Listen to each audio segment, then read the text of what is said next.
今天是9月16号，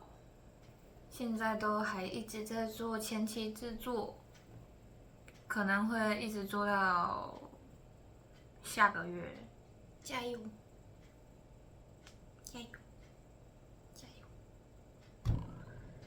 油！其实我自从暑假过后啊，我花了很多时间在思考，比如说你这周要干嘛，你有哪些课，然后为了这些课你要做哪些作业，然后没有上课的空闲时间你还可以做什么？感觉花了很多时间在计划东西。我也曾经是那种手机上面会有那种待办事项 to do list 的那种 app， 然后看着每一个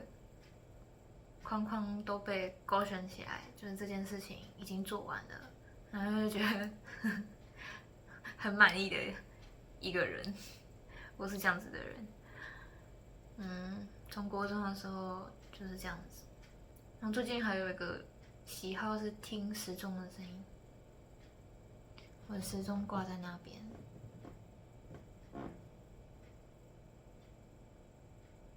有一次在听时钟的声音的时候，就想到我国小的时候啊，5、6年级的班导，有一次就跟我们大家玩一个很有趣的实验吧。他叫全班同学站起来，然后转过身背对黑板，然后说就是倒数1分钟，然后每个人在心里默数1分钟，60秒，然后等你数到60秒结束之后，你就转过身来坐下。然后我转过身来坐下的时候，我是属于慢的那一派的，就是我转过身坐下的时候，已经过了1分钟了，大概5秒。所以我真的有发现这个事实，就是我的时间过得比别人还慢。我如果自己默数60秒大概是65秒这样，这是一个很神奇的实验我从来没有想过，就是小时候那个时候没有想过自己的时间跟别人时间会不一样，就觉得很酷。曾经有想过要做 podcast， 应该会很好玩。就是想象一下，别人只听得到你的声音，但是看不到你这个人的时候，那他会觉得，就是这个讲话的人是一个怎样的人，他长怎样，他的生长背景啊什么的，他一路走来是经历过哪些事情，那他现在在做什么工作，他现在在哪里？还是只有我会无聊到去想这些？干杯！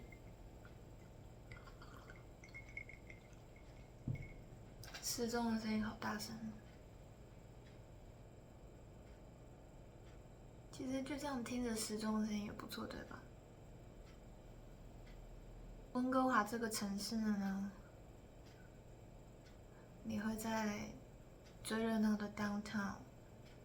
听到每天都有警车还有救护车的声音。前一阵子因为天气变冷了，然后我上学路上就看到很多警察在路边检查那些 homeless 他们的状况怎么样。那时候让我想到一个故事，是我姐还在读高中的时候，我们都还住在高雄的时候，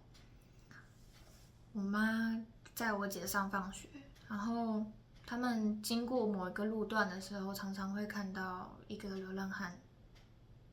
听他们讲啦，他的乞讨方式很有礼貌，然后别人给他钱的时候，他会就是很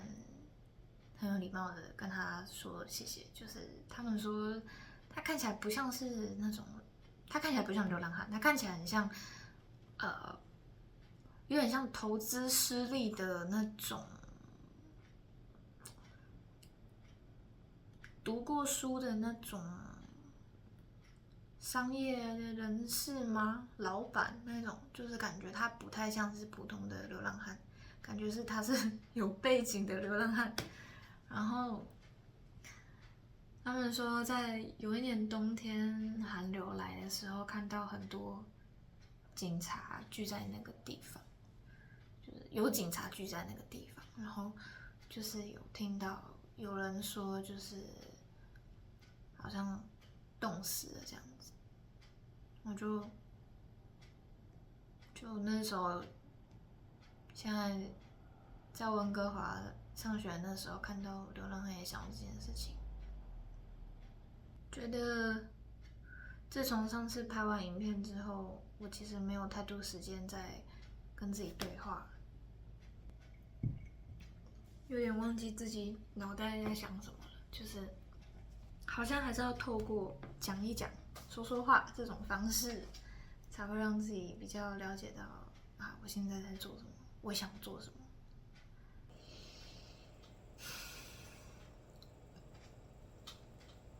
其实也觉得差不多，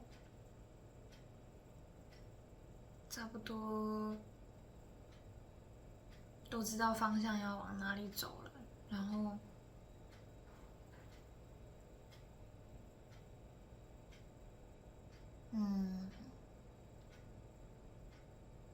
不知道，就是一个你差不多知道你规划的东西会怎么走，但是你同时也不知道未来会发生什么事情的一个状态。现在是这样子，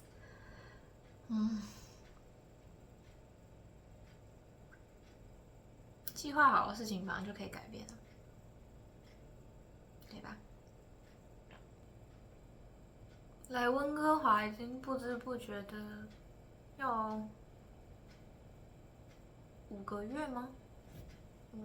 7、8、9，真的5个月了。